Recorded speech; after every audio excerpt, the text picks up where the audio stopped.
Welcome to Snail Trail 4x4, where today we are going to be discussing floor jacks.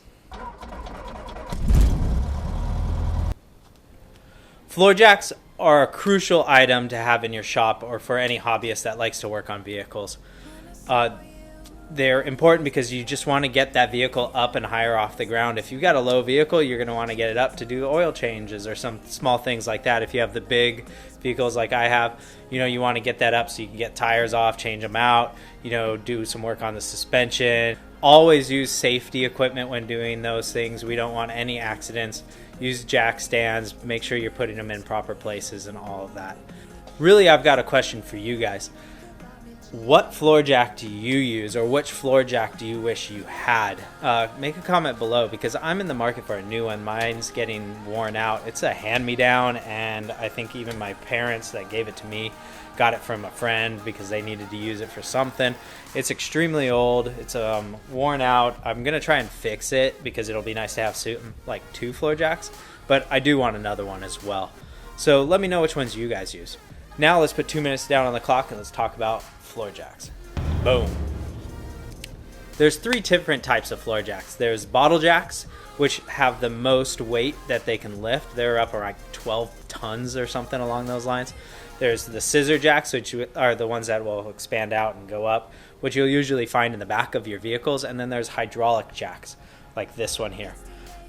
There's a few different factors to look into when you're purchasing a jack. For the first one that I think is important to a lot of people is the weight of the actual jack, right? What is it made out of? Is it aluminum? Is it steel? Is it cast iron? How much does it weigh? This one's extremely heavy, and it's fine when I'm rolling it around, but man, when I had to lift it up on here, it was heavy.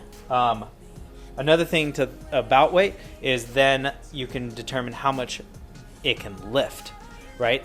If you have a 1 ton, 2 ton, 3 ton jack, then you're going to be wanting to have different ones for different applications.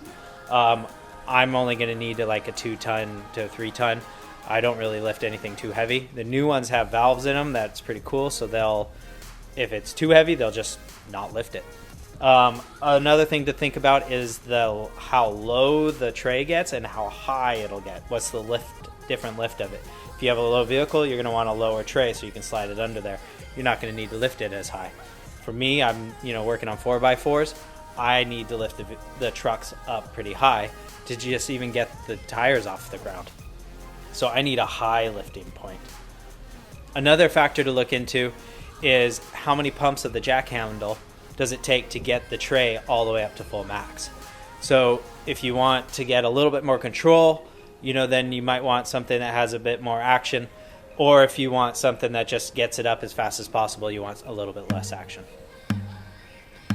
So thanks for watching this episode of Snail Trail 4x4. Once again, please make a comment below letting me know what jack you guys use or which jack you actually wish you had. Because I'm going to get a new one. So I want to find out what you guys are using. Hammer down on that subscribe button. And don't forget, keep crawling. Snail Trail 4x4.